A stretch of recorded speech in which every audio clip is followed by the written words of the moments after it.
Adrian. Right.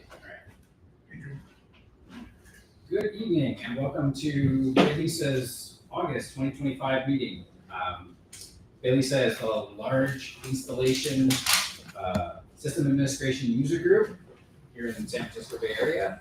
I'm Guy Purcell, I'm the treasurer of the BayLISA organization. And here today we also have Mark Robner, Ram Pagani, Peter Downs, and Adrian Iliescu. Adrian, yeah, you got it. Who is actually also our sponsor from Cisco. So we should give a round of applause to Cisco for hosting us here at this site. My pleasure. We do appreciate it. Paul's on the board too? I apologize. Paul's on the board. Oh, thanks. Welcome. Yeah, you've had the meetings. I've been. Wow.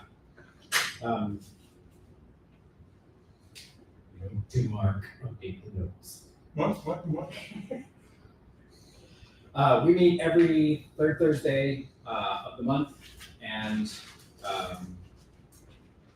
the public is welcome to join us. We're not a closed organization. We are a membership organization. Membership helps pay for things like food and drink here at the meetings. If you like to become a member, please speak to someone on the board sometime tonight. See, Cisco, yes. BayLISA is a volunteer organization, and we're always looking for new speaker ideas or speaker people. If you would like to talk, or you know someone who does, or even if you just have an idea of, hey, I'd like to hear about blah. What makes pink storage drives better than purple ones? Let us know. And if you have links to some kind of speakers, then that's even better.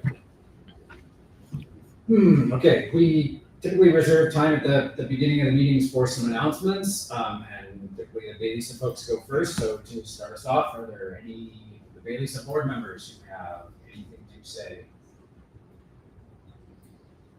No. All right, anybody from the floor have anything? Announcements of jobs? Are you looking for a job? Yes. Oh, thank you. Here or? That's fine, yeah. Oh, hi, I'm Sarah and I come from Japan. And now I'm doing my internship next to this building. And this is my internship kind of program and makes an event to how can I say? I make the event cultural exchange night with Japanese students. Actually, on September 2nd, a lot of Japanese students come to here and they want to make communication with American or other nationality person. So I'm looking for the person who can join this event because they want to meet someone, right? So if you have an interest for Japanese culture or make new friends, please join this event. We hold this event from 6 p.m. at the Domain Hotel. If you have an interest in this event, I will send the link later. So tell me if you have interest and can join. Thank you. Is it clear? Because my English is not so nice, so I'm not sure you guys can understand what I'm saying. It's fine? Clear. Yeah. Did you understand? Okay. We got it. Perfect. Thank you.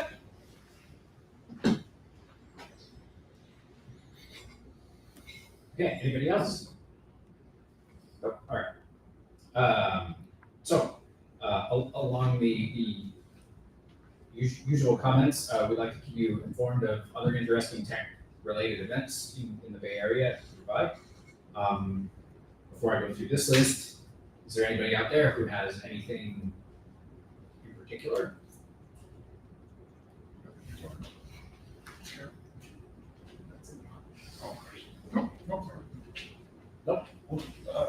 Actually, following on the opportunity a minute ago, if anybody is aware of any email wizards that may be looking for an opportunity in the near future, we may have one opening up at LinkedIn.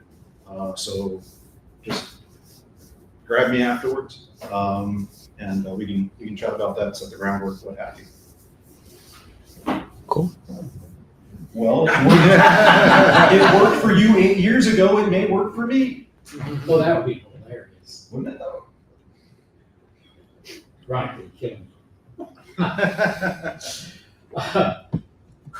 But yeah, very good.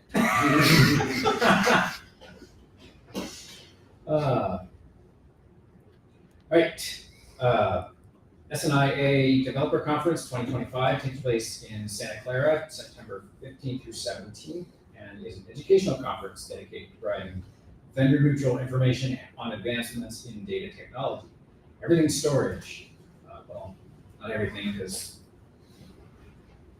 that storage conference was just here, so it won't cover that. FMS was the Flash or Future Memory Summit There we last go. week. Yeah. I've got a code for SDC that's worth $300 off, plus early bird pricing is next week. Yeah. So if any storage people interested. So what does that come out to? Early bird's like what, $695 or something, or? No, it's closer to 900 or so. Okay. Yeah. So basically 300 off, you get like $695 and stuff. Something like that. I haven't checked pricing this year because I haven't paid for it yet, but it'll be closer to 900 or so. Let me see. Speaking of AI, the PyTorch conference is this October in San Francisco, claiming to be the premier event dedicated to the PyTorch framework. There will be deep dives, panels, and workshops on AI from bare metal all the way up to application and agent layers. Side thought, does agent become a new player for the OSI model?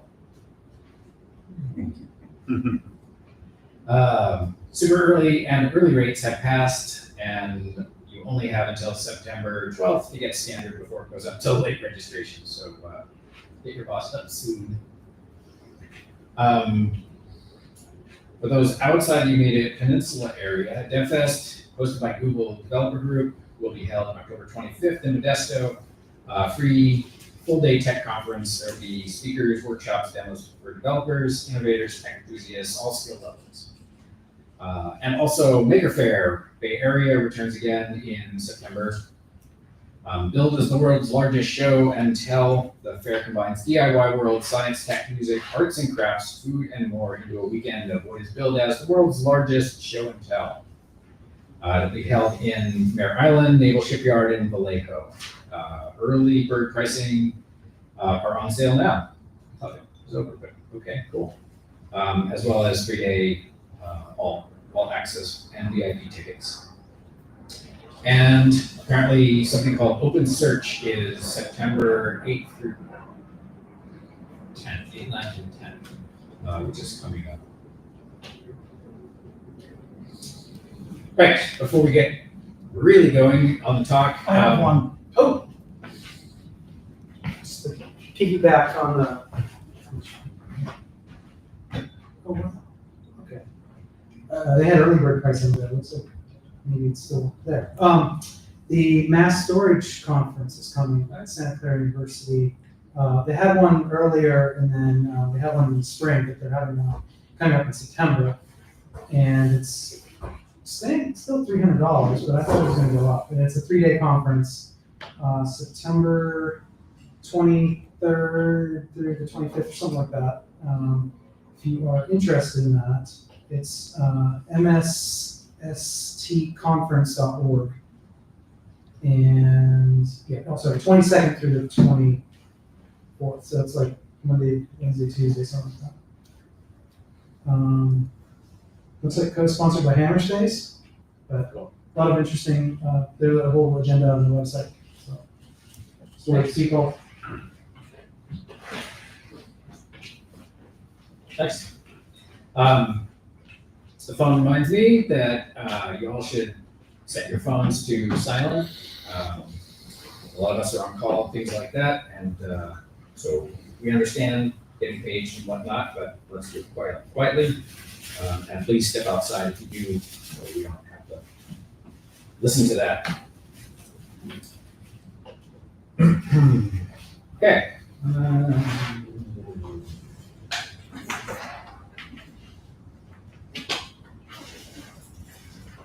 Wow, that's a lot. I would jump through faster. That's a lot. I'm sorry, but I'm not scared. Did Mark write it or did AI write it? You don't have to answer that, Mark. Why did no copy? Okay. So I will.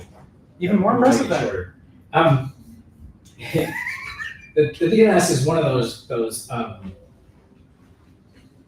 bottom layer components of infrastructure.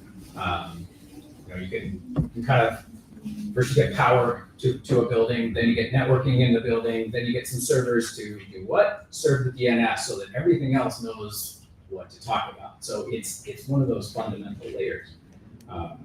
And it has a lot of implications, not just for you at home doing your own thing, but also in the data center.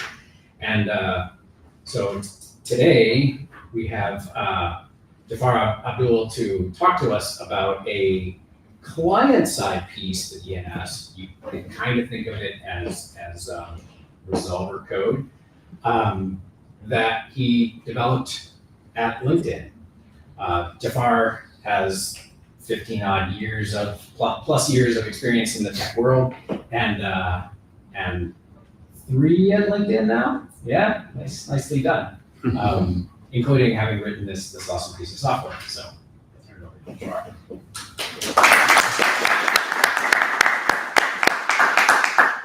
Thanks, everyone. So many of you know DNS, but basically it's not working. Maybe I missed something. How about now? Okay. So most of you know what is DNS. The simplest form to have IP addresses assigned to the machines, and you want to give a human understandable name and map it to the IP address. That's how the DNS does. Today we are going to talk about the DNS and the infrastructure and focus primarily on the client side of DNS. So this is high level architectural view of our DNS infrastructure. We have DNS DB, which shows the database, which has all the mappings between the IP addresses and the names. And then we have generators, which is basically the DNS addresses are split into multiple zones, and zone generator takes care of all of those things. And then we have multiple tiers of DNS servers. And at the end of it, we have different tiers to handle different types of DNS. DNS at our company, like dynamic DNS, the DNS that's focused on the external, which is internet, the DNS that focus on the cloud, and so on. So at the heart of all of this DNS is mask, it is served by our primary layer in this diagram, which is tier 2 layer. So all of our client host or application is primarily happening tier 2, and tier 2 is handling all types of DNS with the help of other tiers. So that is what it means in this picture. To move over the DNS components, in our case, Bind is one of the popular open source DNS service that we use. That's primarily on the server side of things. And up until last year, NSCD, which is another popular DNS software, but this is primarily on the client. That's what we were running on the client side. So all of our Linux machines runs NSCD, all of our DNS servers runs fine. So that is what it means. The DNS server are set up as clusters, multiple clusters, and the clusters are advertised using IP as addresses. So then from the client perspective, you talk to one single address, but you the network fabric underneath naturally distributes the load across all the servers that is participating in the Purcell. So that's a normal setup that we have, and this is served very well. It worked very well for a long time. If the building was sturdy, the configuration again for both client and server is managed by Puppet, which is another popular open source software. So it worked very well to a certain limit. And then DNS usage, how we communicate DNS, how much we depend on DNS grew significantly over the period of time as our services grew. So at some point of time, we have about 40 million queries per second aggregated from all our applications. That's lots of That's lots of dependency on DNS. So at this point of time, the DNS is serving as a primary critical service, just like electricity and network. So any small blips in the DNS infrastructure would have business impact, and troubleshooting and recovering this infrastructure when at issues is very challenging, and it's also we have to bring back the service in a very small amount of time because we don't want the figure to be large. And some of these code are taken from the open source community, and we have been using it. So stitching the end-to-end observability on top of the code that we took is also a little bit of challenging. So that limits our visibility when it comes to finding out any such small blips. So to tackle more on the server side and client side, we decided, okay, let's just shift the gears towards the client side and then see what's more happening. Then the server side, the bind is very well written, or it's very well managed in a way that we have almost working all the time without any issues. But on the client side, where applications are talking, and we have probably more than 2,000 applications which has different kinds of behavior, different kind of languages, different kind of implementation. There is no deterministic way of communicating. And that leads us to more issues, especially not closing the connections properly and so on. So visibility on the client side is even more challenging compared to the visibility on the server side. And some of the other challenges like the NSCD doesn't cache the applications that's actually written in Golang, unless the Golang natively chooses to use Signal. So there are these other challenges, and there are times where we have to cache some policies, not cache some policies, all the business policies that we want to employ to say when to cache, when not to cache, how much is to cache. It's all getting overly complicated as we grow our scale. So then we step back and then think about what we want to achieve in the DNS infrastructure. Some of the points is it has to be highly available. It has to be very low latency because everybody is depending on the DNS. So the small latency introduced by DNS layer can have a catastrophic impact on the overall network. And it has to be fault tolerant. These lower building blocks can fail, but that's okay as long as it doesn't have a service impact. That kind of a fault tolerance we were talking about. And the scalability, since the queries are growing at a massive pace, the scalability of our infrastructure, both on the client and the server side, is very important. So, given our goals, what we did, we took stab at the client side and then we said, okay, we know what to do, we know where we are, why not attempt to write our own client? So that is the BCL project, that's where we get started. BCL stands for DNS caching layer. It's a very simple DNS resolver implementation, which works very well for the client side, but it is not as heavy as bind, or it doesn't have the same resiliency and feature parity with bind to become a server-side DNS. So we carefully control the scope of the DNS to be a better suitable application, a DNS resolver that's running on the client side, but not to go overboard and make it as a full-stage DNS server-side solutions. And there are three main important architecture philosophies: efficiency, quality, and then the visibility, which is availability. We have this fully written from the ground up, and we chose Go because it was the language was very similar to learn and write. The language was very similar to go and write. One second.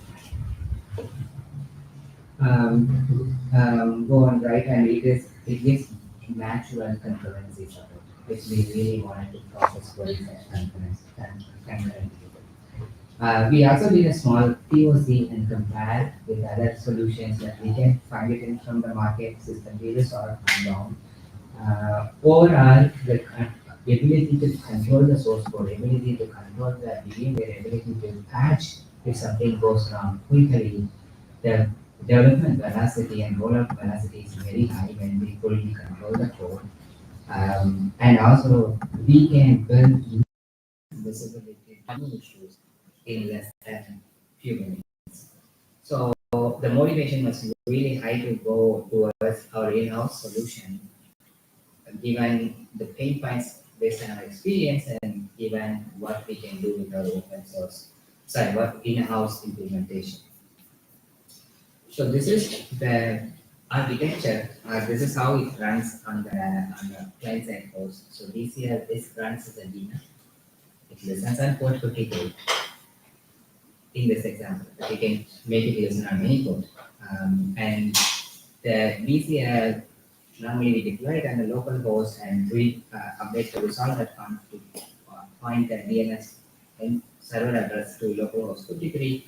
So every application opens the resolve.conf and figures out, okay, I need to talk to localhost 53 and naturally interact with DCL to get the DNS information. And behind the scenes, DNS talks to all the upstream clusters and then resolve the DNS for applications. The DCL daemon itself is the systemd service. So it's managed through systemd. The configuration is managed by Puppet, and we through a CLI binary along with a daemon just to interact with the daemon for the troubleshooting purposes.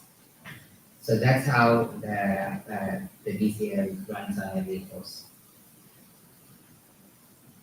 So moving on, the impact. So DCL went through the very first production installation happened 2 years ago. It is fully running more than 18 months in the fleet now without any issues, and it's handling the QPS that we needed.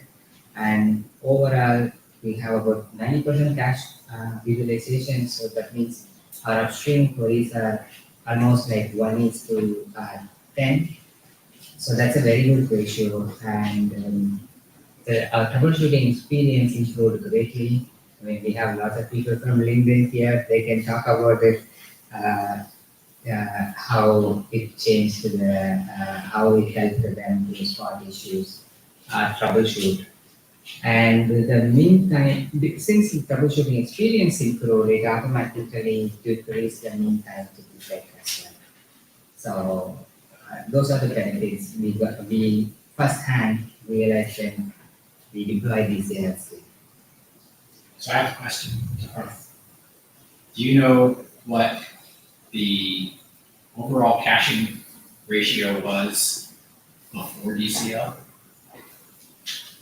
No, but we know the difference between the number of upstream queries that we make before and after. So with that, we can roughly calculate what was the gain that introduced because of the caching.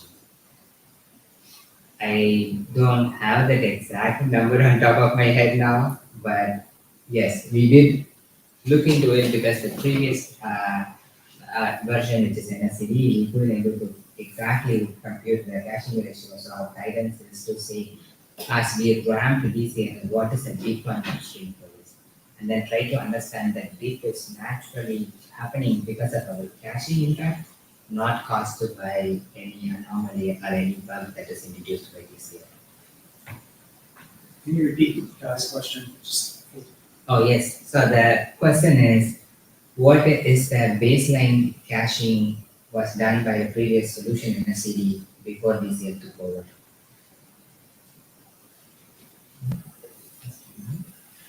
So now we talked about the system, the impact, and the architecture. Now let me deep dive a little bit into the software. So as I talked to the previous slide, it's a daemon that's running locally on the box, and then we have a CLI binary to troubleshoot. We have a set of configuration that we push to DCL in terms of how the caching is done, what policies, and various other options. So we call it as dynamic configuration. That means you change the configuration and it's directly applied by DCL automatically. So you don't need to reload or restart. You just change the file, and immediately DCL sees the file content is changed and observes. The configuration validates it. If the validation is successful, the configuration goes into effect immediately. We chose very simple form of cache eviction, which is least recent used. It's one of the very popular one. We chose this because it's very simple and it works very well for us. So we didn't employ much more complex cache eviction policy. And the other benefit is very flexible and granular cache configuration. That means, for example, if you choose to say, I wanted to only cache A records, but not body records. I'm just making an example that is possible. You can choose your caching behavior based on the types, even based on your written codes from the server. So you can say, if my server says NX domain, don't cache it. If my server says serve fail, don't cache it. So you can control your caching behavior by various parameters, and these are some of the examples. But you can even build access list kind of a policy with a regex and say, if you see anything that matches this regex, don't cache it. So that is the flexibility that we get. We can throw in any kind of a rule and dictate whether the caching should happen or not. Same way, we have many other features which allow us to control the TTL, the min TTL, the max TTL, how long it has to be cached, everything that we can do it as well. So that flexibility we built so that we can actually don't need to change the code to introduce a new behavior. We can just change the configuration and get away from that. So some of the other features, sorry. How are caches sized? Are they static or dynamically sized? Yes, so it's a configuration, so we can adjust the configuration dynamically by changing the configuration. Can you repeat that? Oh, sorry. The question is how the cache size is managed. Is it static or dynamic? So it's a configuration, so you can change the configuration and then size it. Our cache size is basically a number of entries. It's not enough megabytes or something. So you can say cache up to 64,000 entries. But as you know, in the DNS, each response could be a different size. It could be very small, it could be very large. So depending on the size of the response, even the total memory utilization by the caching daemon can be changed. So we will keep discussing whether to choose the caching size as a limit or caching entry as the limit. But then with the calculation might get convoluted because we have some response which has 12,000 records. So we chose, okay, let's go with size. Everyone, number of entries. Everyone understands number of entries. This what you see is what you get. It's very simple. You don't need to do extra math. So that's the reason we went with number of entries. And we allow different, we normally put different caching capacity based on the application usage. So what we did is when we rolled out, we put 1 million as a highest, and then we started to observe the baseline and see how different applications react, how much they use the cache, and then we started to drop down little by little. I think our P50 cache is probably around 1,000. So, but we have different caching capacity based on the application. So moving on, so some of the other features, as I said, it has to be fault tolerance. So to make it fault tolerance, we wanted to build some feature that understands the health of the overall DNS, including the underlying component, which is network, and network can have transient failures. So we built a mechanism that says server health monitoring. So DCL actively and passively, I'll explain active and passive mechanism, monitors all the server health figure. When it detects a server is not healthy, it puts the server in a quarantine mode and it doesn't talk to the server. It talks to the other healthy servers. So it isolates the faulty server quickly without even application knowing about it. So that's one application. Then the dynamic server selection, as you can see, we can have n number of servers and then you can let DCL choose servers randomly. When you say randomly, it's not completely random, there is a logic involved. So we try to do a round robin with a slight influence of latency. So that's the current mechanism. So that allows us to always choose the server that is closest, as well as it's displaying all the queries across all servers. That gives a uniform load distribution from the client to the server. So this load distribution is happening on top of any cache. So we get 2 layers of load distribution now. So that's on the fault tolerance mechanism. I can go little deeper into the fault tolerance when it's an active and passive. It's basically what we do is we try to infer the error rate from the queries when we make, as when we make. How many of our queries to this server is returning an error? If we see some of the queries are getting an error down and the error rate is like the error response is consecutive, then we know it's consistently failing and we quarantine the particular server and not send any more traffic. But when all the quarantine servers goes to a background thread, where we do much deeper health check, where we excessively test multiple domains and see all of these different endpoints, like our external DNS works, our cloud DNS works, our dynamic discovery works. We test all of such endpoint and make sure everything is working before the server come out of the quarantine. So we do both of these things to seamlessly eliminate any even small blips. And if you see, most of the people who know DNS, there's a standard timeout that you can put it in the configuration. So when a client make a call, it will wait for the standard timeout, which is 5 seconds in our case as well. But if you want to do all of these things, we have to operate less than 5 seconds. So what we do is we continuously measure the latency, which is our round trip time between the client and server. Based on that, we take 2x of that and make it as a timeout. So when when the client makes the call, it's 5 seconds, client will wait before it times out. But that would give us at least 6 times to retry based on the average latency between any client and any server. So that means even if 5 servers failing, the 6th one will give us the result before the client's time. So that many number of retries improved our resiliency and saved application from timing out.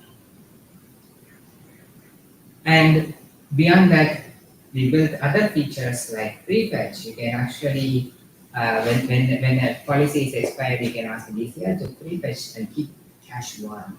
So when the application makes a call, there is no incurred latency. So that is there. And then there is another feature which is very, very useful when it comes to deeper DNS tracing. So DNS tracing allow us to dump the entire query both to request and response in a file, and we can exactly take a look at it on the client side and see what client asked, which exact process asked what information, and what was the exact response from the server. And that will allow us to figure it out which application within the host is asking, or which application is misbehaving if they are actually not asking the right things. And we also built an external cron-based DCL health check within every host. So that cron is basically monitors the DCL by checking whether DCL is working well. And if it's not working well, it triggers an alert. And also it flips the switch in the resolve.com where we actually disable DCL and directly allow application to talk to the service.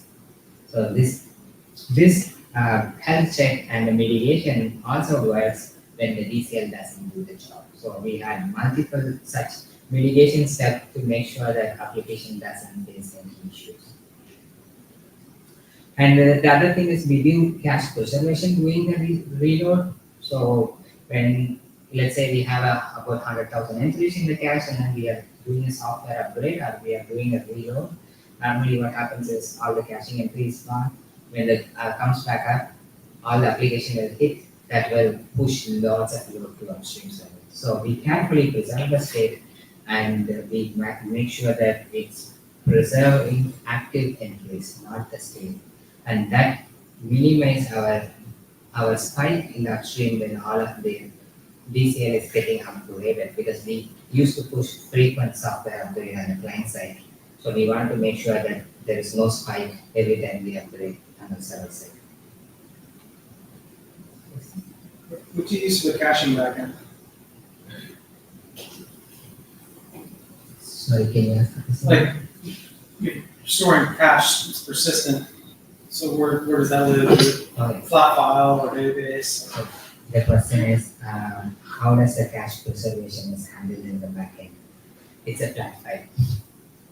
So it's a flat file. We drop it on the disk somewhere, which is persistent, and then we come back and read, and we do some validations like when the caching is created. We want to make sure it is created recently. We don't want to read something. And as soon as we validate, we'll destroy that file, but we'll consume every entries, and then we'll do another validation on all the TTLs, so make sure that it is still not expired. And then if it is expired, we'll ignore those entries and then restore the cache.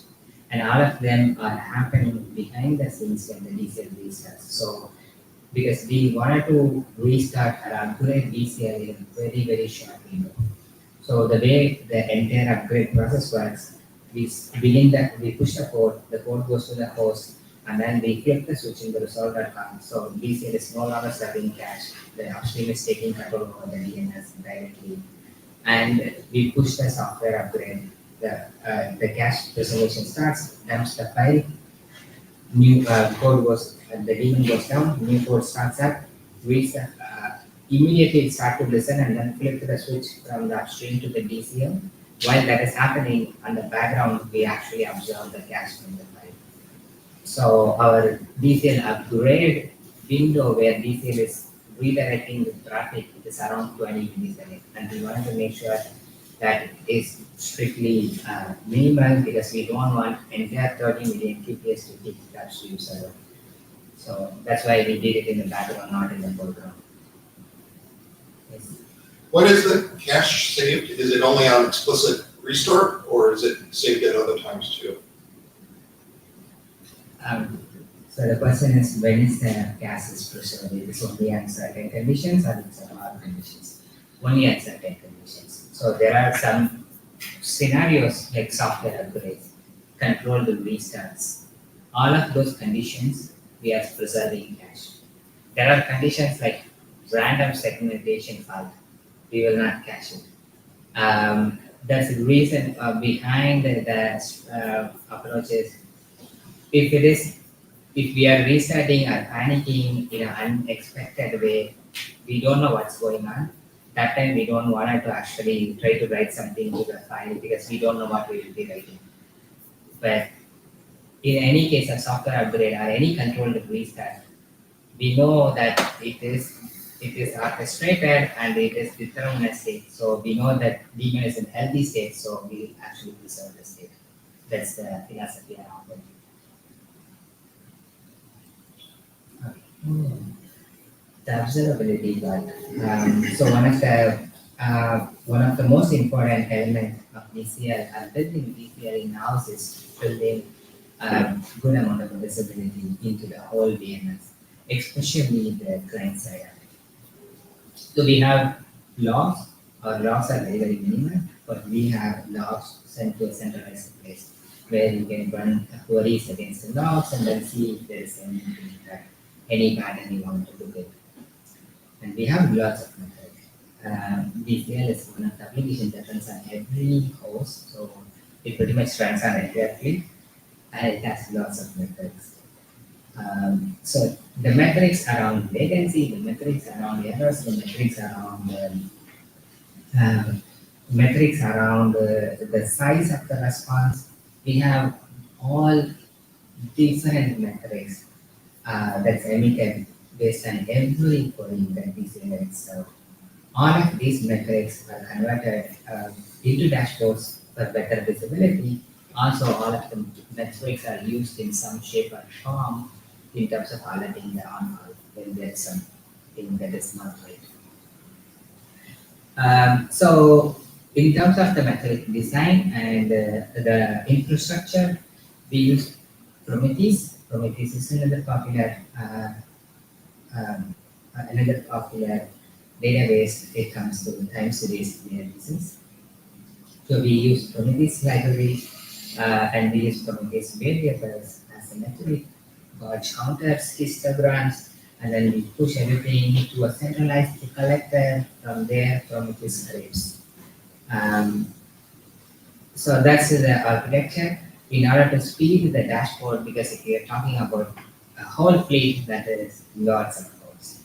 So oftentimes when we have a query that is pulling the data out of a complex histogram, and your visualization is like something like P99.99, it takes long time to load. Your dashboards is keep loading and finally give up. To speed up these things, Prometheus has the concept of record labels or record local. It's called actual keyword. So that allow us to load the dashboards in a rapid fast. So behind the scenes, the record label works as if it's a pre-computed aggregate. So whatever the query we want, we can actually put that as an expression as the metrics getting ingested. The Prometheus takes the query in a record label form and create a meta metric out of it. And what we do in the dashboard, we actually query the meta metric, so the dashboard is blazing fast. So for the dashboard, we use something like a Grafana under the hood with some wrapper. So that's about the dashboards and the alertings and the logs. And then we talked about lots of software design and development, but the other aspect is testing. Migrating an application that is serving a critical infrastructure is a non-trivial work. We want to migrate while we are serving the users without any disruption. So that means we need to have the rigor in our practice. So we want to make sure that we have a good testing ground and good testing tools and good stress testing and performance testing environment for us to put every code into the rigorous testing before it goes to production. So we have lots of unit tests, and we actually spin up containers with bind and our production like configurations and we simulate everything in a container-based lab to test all the functionalities. And we also use DNS compliance suite to test various DNS RFCs and make sure we don't have any issues with any incompatibility with RFC standards.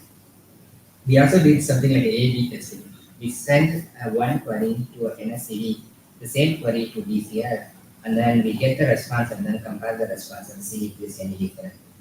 And we also built continuous integration pipeline with all of these tests. So every code change that we make goes through all of these things. And we also had a pretty extensive infrastructure, physical lab infrastructure to do a performance and scale testing. So with all of this testing infrastructure and efforts, we were able to actually build enough confidence for us to roll out any changes quickly into production without any incidents. And deployment. So deployment, we have multiple layers of rollout. It's mostly progressive through the entire fleet, starting from slowly staging, then canary. So the difference here is the canary is something that we introduced after the initial rollout because we realized there are different applications written by different languages. The different languages use different DNS resolvers. That means the input are completely different. So what we wanted to do is we wanted to build multiple smaller clusters from these applications or borrow the application clusters which have different languages. So in that way we can roll it out to those specific clusters and get a good validation across all different languages before we do a wider rollout. So the staging and canary helped a lot to catch any issues earlier before it sees a wider deployment. In terms of the exact migration, these are the 3 steps we follow. One is first install the DCL, don't clear the DNS traffic, just install the DCL, do a health check, make sure DCL runs good, and then migrate the traffic from NSCD to DCL, where everything goes well and we have a strong success rate, then we slowly stop NSCD. So this is the 3 steps we did to flip the traffic, DNS traffic from NSCD to DCL. And if you haven't listened to any of these things or any of these things doesn't make sense to you, now the last 1 minute will make sense to you. So DCL, with the DCL, we are getting performance and visibility. In-house implementation allows us to patch any issues, introduce new features at a rapid pace. And DCL provides a full integration with our production setup, which is allow us to naturally see the application to client of the DNS to server side of the DNS. And we have the failover mechanism which helps us to actually mitigate any issues before application sees it. And progressive rollout and testing help us to make sure that our code runs smoothly in the production as we change it. With that, thank you. We have a public DCL blog. Feel free to take a look at it. Any questions?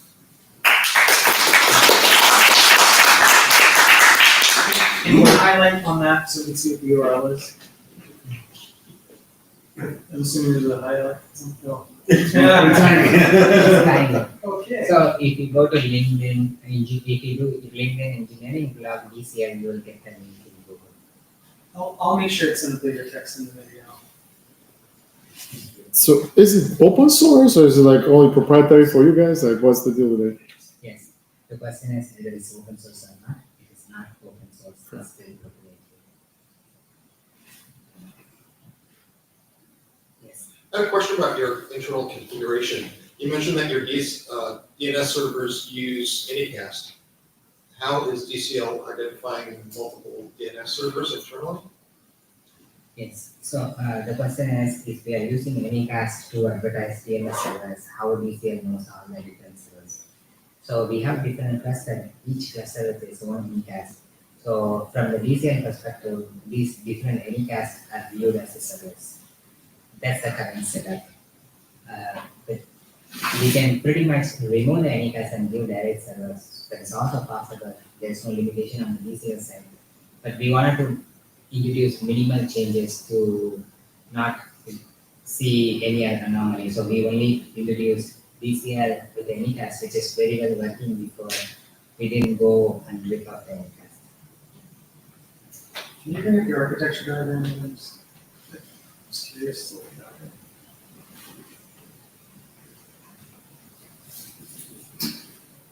So one question I have, I don't know if this is a stupid question, but so you could make a DNS request for non-existent record, and that's a valid error or a valid response. And my question is sort of like, how do you know, if something upstream is not working or behaving properly versus a valid negative response? Does that make sense? Yes.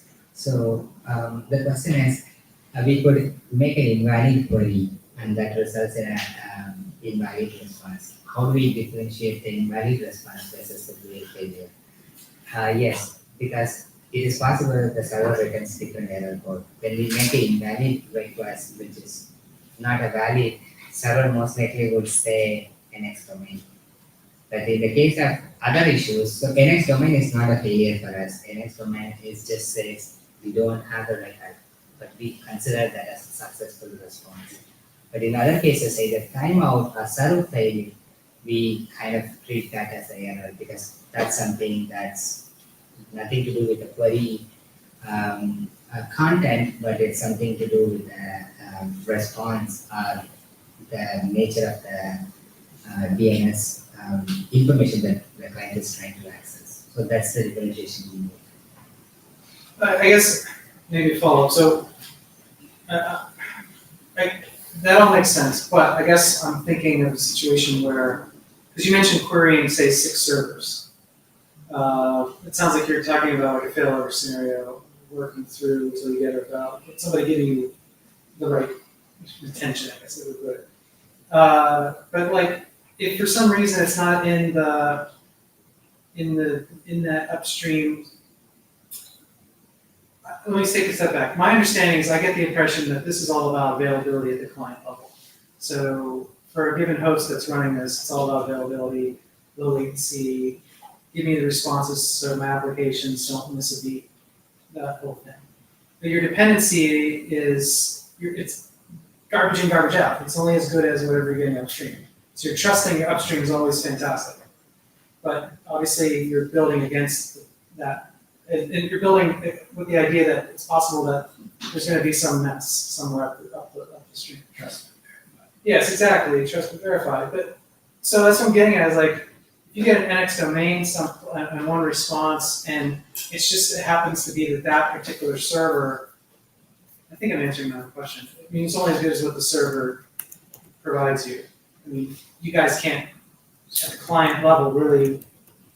You're only being, you're only acting on what you're being told. It's only as good as the data coming from upstream, right? Yes. Yes, it's a long question. So basically, the question is, we are going to only, even in the best case, the DCL is going to be dependent on what server is doing, which is exactly DCL is supposed to do because DCL is not authoritative DNS resolver. It should trust what authoritative DNS resolver says, in this case, the server side. So yes, so that is the implementation, which works in very, very rare. I think based on my experience, I have seen 2 times where we got an NX domain, but the application is expecting something else. It's persistent, right? It's like, I know for a fact this thing is there, Yeah. and maybe the host just didn't get updated just yet, right? Yeah, right. A native server Wasn't completely synced. failed to hear its notify or whatever. Right. So it didn't get a zone update. Yep. And yes, that happens. And if that happens persistently, then you can use call tracing to figure out which server is sending those replies that are wrong. But see, that was the crux of my question, because I was thinking about it, like, if I'm an application saying, I know Beelzebub.domain is there, and you're telling me it's not there, but I, as an application developer, I'm like, God damn it, I run that server, I know it's there, right? Apologies for the cussing. But like, I know that thing is there, and it keeps saying, give me the thing, but it's saying, no, you can't have it because it doesn't exist. Meanwhile, there's something didn't happen upstream. And so what I'm trying to get at is like, at what point does is there anything that DCL can do to aid in that situation? Because, Yeah. right? Because the point is that it could ask, just for the hell of it, it could ask another server and get maybe the response the application was expecting. Well, in the case where it hadn't gotten updated yet, right? Like it hadn't sunk everything up. So it's a question of the upstream consistency, right? Yes. And it's much easier to solve it not on client side because it doesn't make sense for every single client to check upstream consistency. It's much easier to solve it like with other tools which are monitoring the consistency of the upstream layer, like at all levels. So Yeah, no, it all makes sense. This is how it's solved. I mean, essentially. The alert, right? The thing that's going to notice this is going to be the app, and then some SRE is going to go and see You the say, log. I'm sorry? No, I'm sorry. Sorry, engineer. Somebody's going to go and an engineer is going to go and look at a log file, and that log file is going to say, was name not found? Because that's what their resolver library returns to them. That's all they, right? The whole thing cascades down to that application which made the query, and it just logs the fact that, well, there was no such host name. And the engineer is then going to say, okay, something weird is going on. They're going to go to the DNS admins, and the DNS admins are going to look at the server and say, oh, this one didn't get a zone page or whatever, right?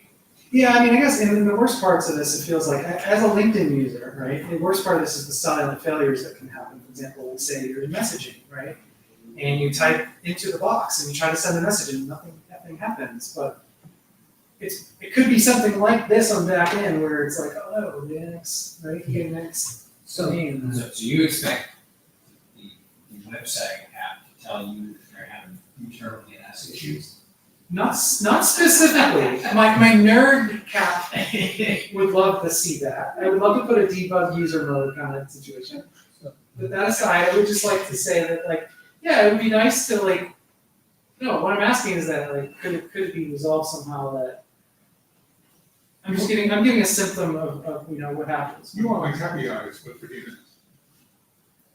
The web browser goes out different paths.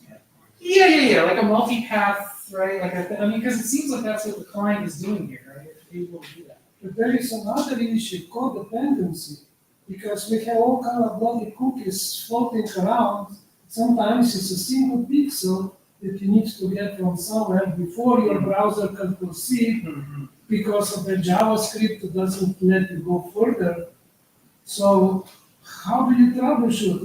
It's a DNS, or is it caching DNS on the local server, or is somewhere else upstream?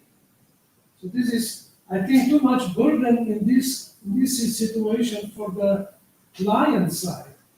My Linux, I don't want to have it too complicated with some kind of Go-based application and things like that. I'd rather see it in simple, maybe Python or something, in C++. The language doesn't matter, but think about this, right? You didn't have any graphs. The blog actually shows a graph. Yeah. If I did this talk, I was going to do crayon graphs. And Comic Sans? Yes. But no, think about this. What we had before was NSCD. How much data do you get out of NSCD? Do you know what's in your NSCD cache? No. All you know is your cache hit ratio and how many entries are there really out of NSCD. That's all the stats that it will give you.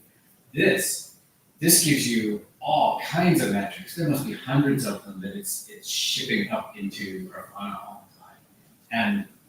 And in addition to that, you mentioned it just briefly, but there's a CLI component that's installed on every host. And so if you're having some client that's having a particular problem, you can use that CLI to see what's happening in great detail from your cache. You don't get any of that in a CD, nothing at all. There is a few other things. That does not touch your DNS at all. If you know where things are going and which particular name server you're hitting, right? But you have to get there somehow, and There is you don't. an MCLI too. There's a lot, an MCLI. A lot of these tools, a lot of these tools give you almost as much information as you really want, and it's unfortunate. But I think this is another example of an old, and a CD is ancient, right? Of an ancient piece of software that's being replaced by something new and better.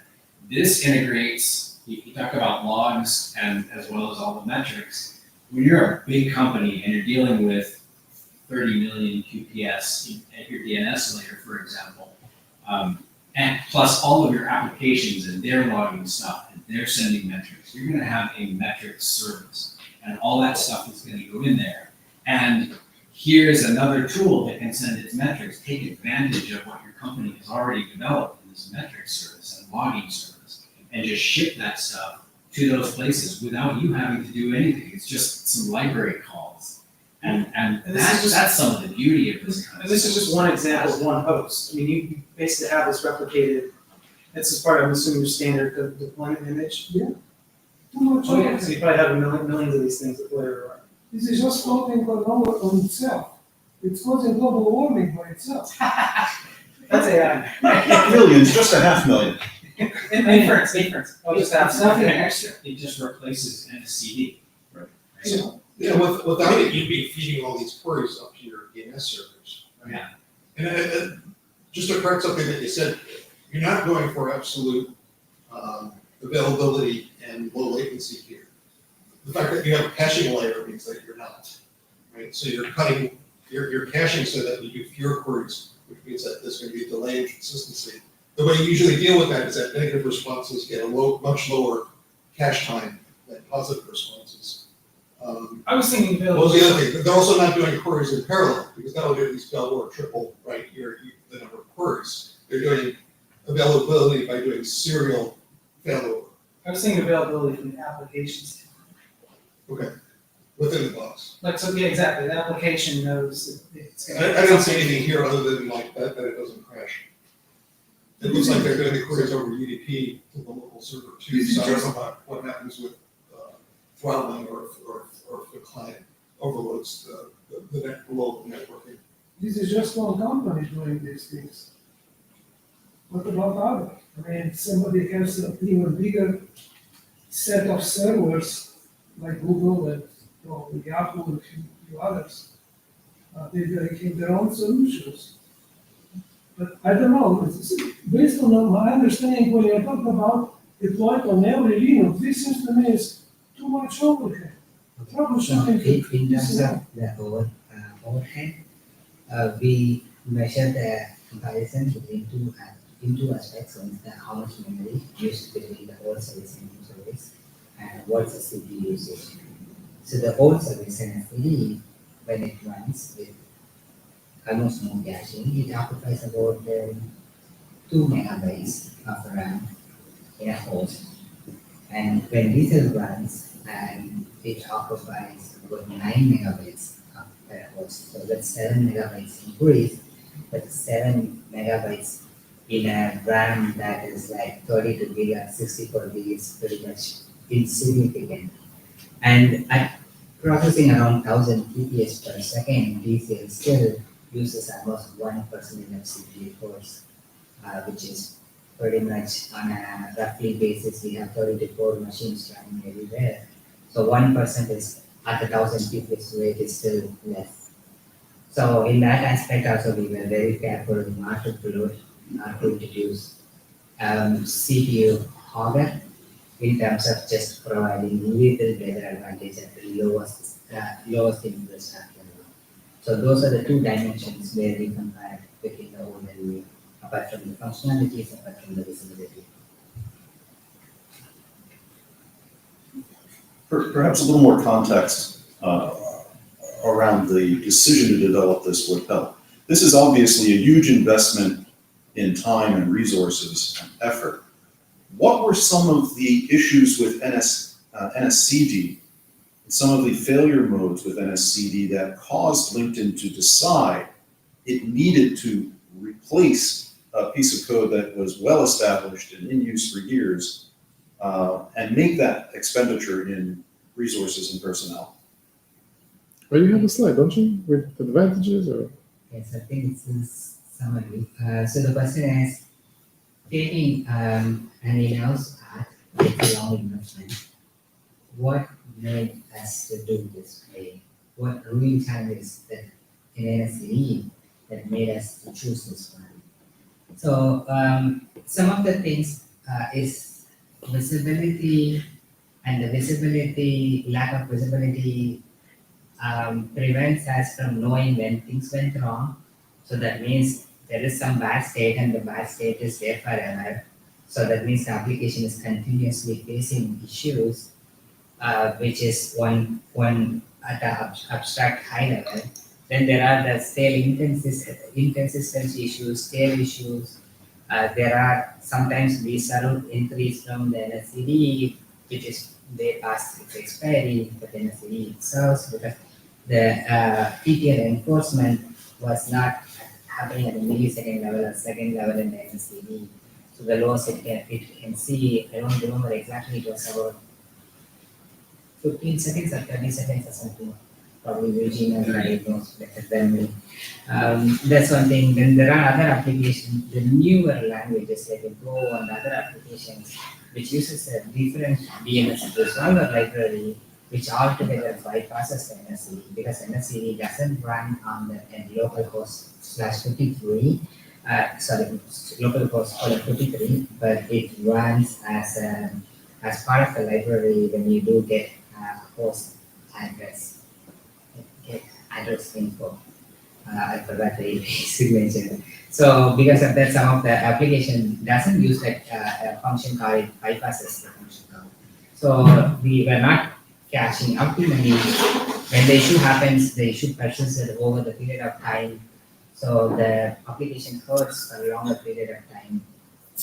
And some of the cases are even harder to mitigate, like stale cache is somewhat easier, but since you cannot evict one entry, you have to reload the NSCD to flush out all caches. And then there are some half-open TCP socket issues, which is actually much harder to detect, much harder to clean up.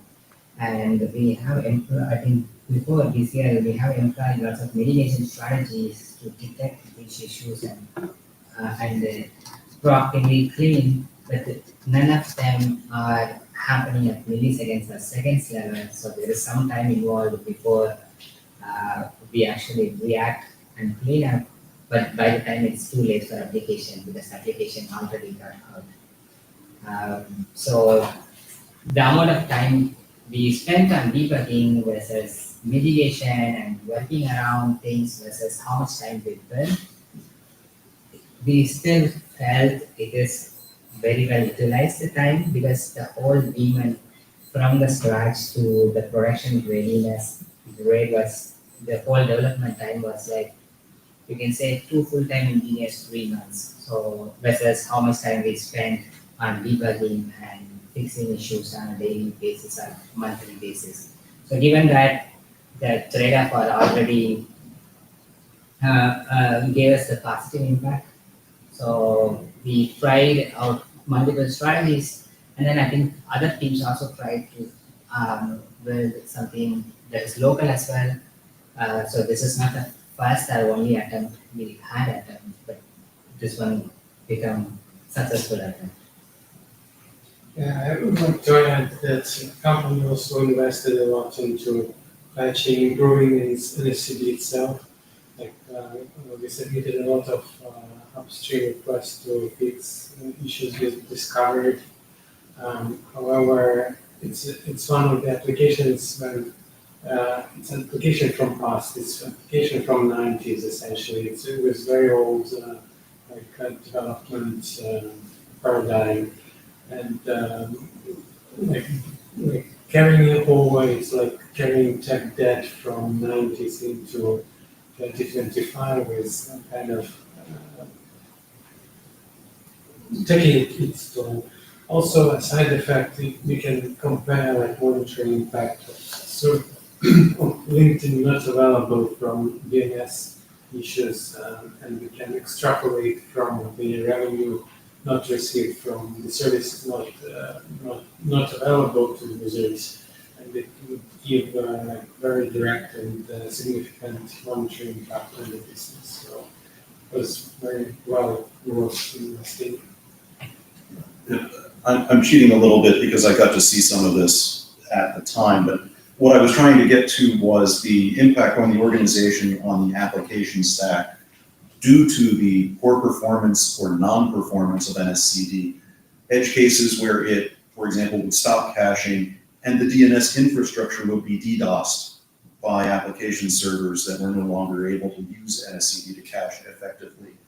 Or to your point about legacy code, trying to chase weird race conditions or lockups into the case. So sorry if I wasn't as clear as I could have been with that. I was actually kind of curious along the storyline though when you asked that, because I was kind of just actually thinking about it, like, was there like a big bang moment that, things just broke and required root cause analysis and then uncovered like we should look into this, or was there just like piles and piles of defects getting written that got like categorized as, okay, yet another DNS problem, let's go fix that? Like, was it more of like, or a combination of them? I don't know.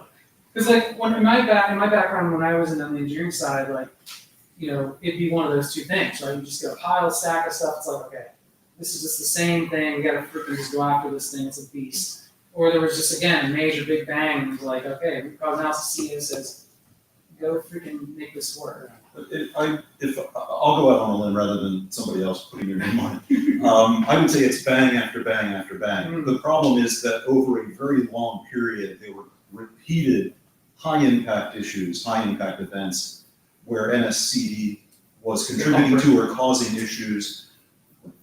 The groups would go through root cause analysis, they would develop fixes for NSCD, try and patch this old code, and yet something else would go wrong or it would lead to some other weakness and so forth. All of which built up a picture where it was easily worthwhile to invest in developing a good replacement with real observability and so forth. I'll add to that, especially since every time you restart NSCD, for example, to roll a new version, it flushes the cache. That And sucks. so, bam, that host now spams the crap out of your DNS until you get, and because you don't want to do this on just one host, you want to roll out this fancy new version, patched version of NSCD to your entire fleet. So all of them now. Self-inflicted DNS. Hit your name server. That seems like the easiest thing to improve though. Say again? That seems like the easiest thing to improve though. You would think, and yet part of another issue with NSCD is that part of it lives in glibc. So if you want to patch that, you now have to get approval from some Unix gods, and it's really hard to do that. I don't even know if what's his name, Patch ever made it into the upstream code. He found some simple little bugs that could be fixed, and it was months. That still nothing. He hadn't even gotten an acknowledgement that they had received his suggestion, sort of thing. I could also imagine that since Linux doesn't have a default high-speed or high-performance logging facility, that upstream would be reluctant to decide on one and build in observability features that depend on something like that. No. You're not going to build in custom observability features to a publicly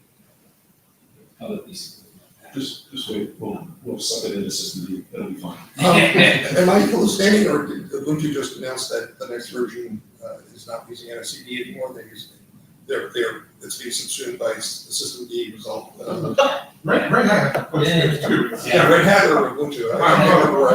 That seems to be the new standard, and it's much better, the configuration file for it is much better, and it actually operates very similarly to this in that it takes over a local host address. Does it save state and does it have observability features like this? How does it compare? Yes. So architecture-wise, system we resolve and DCL is almost similar. I can't hear you. Sorry, can you hear me? Right. So the question is, how does DCL and the system be resolved stand next to each other? So the architecture-wise, it's similar. It's the exact same way how DCL resolves, the exact same way system resolve resolves. The configuration is better than NSCD, but it is maybe if you are not a pro user of DNS cache manipulations, SSMD resolver will do the job, but with the flexible and granular policy that we put it on, it's a little bit giving us the edge. But where it's really different is the visibility into it. So I keep talking about visibility. So just to give you a perspective, if we collect all the metrics out of each host where we are running DCL and put it together in a centralized place, which is our primary chemistry stored Prometheus, we have close to 200 million metrics that is getting ingested on every 30 seconds or 1 minute. So that is the amount of visibility we get out of this thing that we process and we display and alert. All of this happens in 2 minutes. So if there is an anomaly, you get an alert somewhere between 2 to 3 minutes. Even if there is a needle in the haystack, you should be able to find it within 5 minutes. So compared to that level of visibility, system D resolves lags behind, at least based on our comparison. And that is one of the things we specifically care, because when there is an unexpected scenario, how fast we can figure it out and get to the root cause is really matter for us. So that's some of the ways we can do that. All right, I have the $64,000 question. When is LinkedIn gonna open source it? I was expecting, so the question is when we say will get open source. I was expecting this question much earlier. So I was expecting he will ask a follow-up question, but he didn't, you did.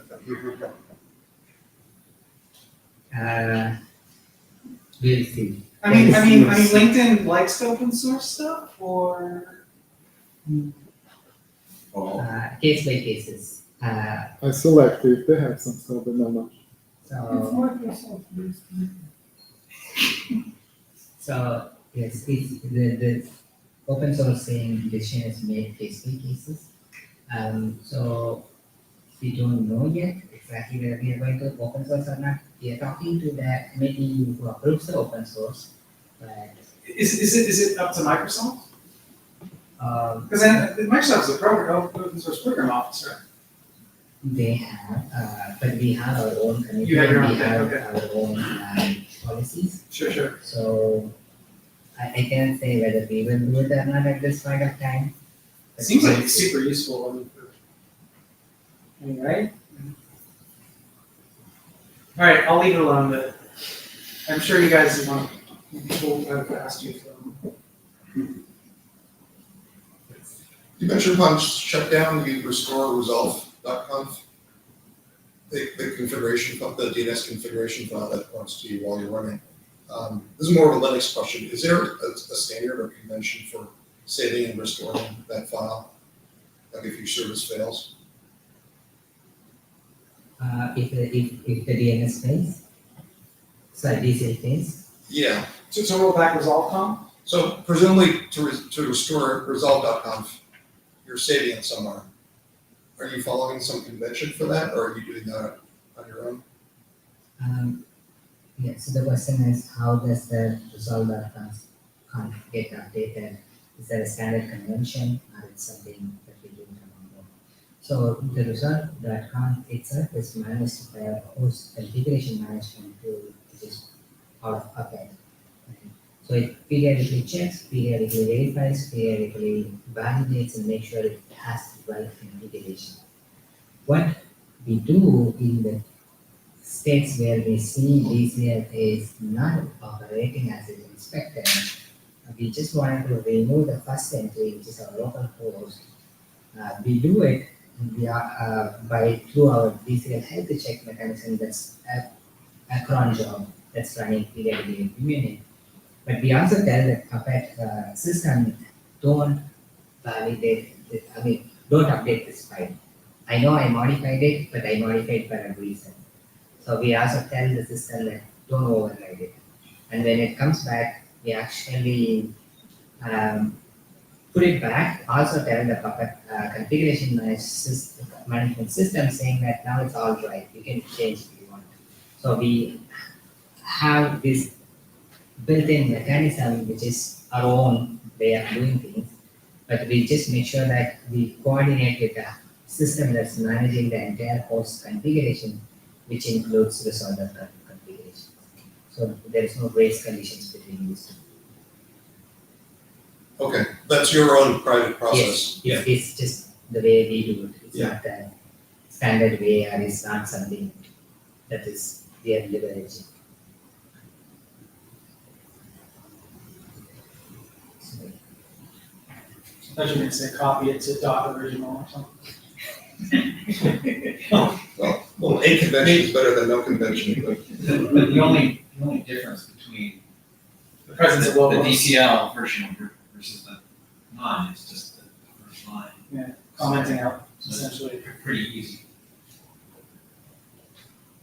But it takes a minute for it to respond to issues, though, because you're triggering off of a run. yeah, And so that can only run as fast as once per minute. yes, so we are doing it 1 per minute. That's the trade-off we made. So and there is a baseline for it too. Like we didn't have the reason to employ much aggressive mechanism because the DCL we wanted to make it very simple, not like add lots of custom logic where it could explore different conditions and fail. So and the robustness and the basic functionality of this DCL, which is just doing the DNS translation, mostly worked well. I don't even remember where in the real production environment where we flipped the switch, which means when DCL gave up and we flipped the switch. We didn't have, because we have alerts as well when there's a switch gets flipped. Since it is fairly working very well for our use cases, we didn't pursue more aggressive way of health check. We were just happy with 1 minute. To put it in a comparison with our previous mechanism, which is again a periodic health check on the client side, but that was 15 minutes. So 15 minutes to 1 minute was already a steep improvement in terms of how fast we detect. And it certainly worked very well, so we just left at 1 minute. We didn't go even that. So in the worst case, you're not resolving for 59 seconds. Yeah. Well, you could use system timer, signal. So originally the design around it, like okay, we know the old solution we use 15 minutes. So we said, okay, why don't we go to 1 minute and then see how it behaves. But after that we never touched it because we never hit that condition, so we are okay, happy. You need process ID, I'll kill it for you. Peter, what's the minimum timer you can do on the CD time? Oh. Pretty good.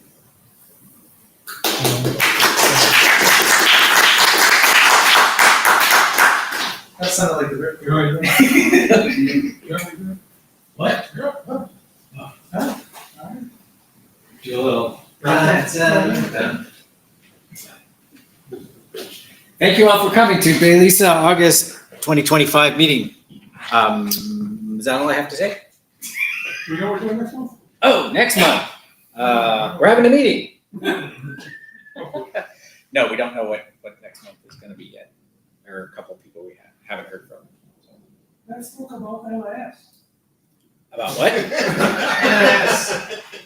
NIS. NIS, National Institute of Standards.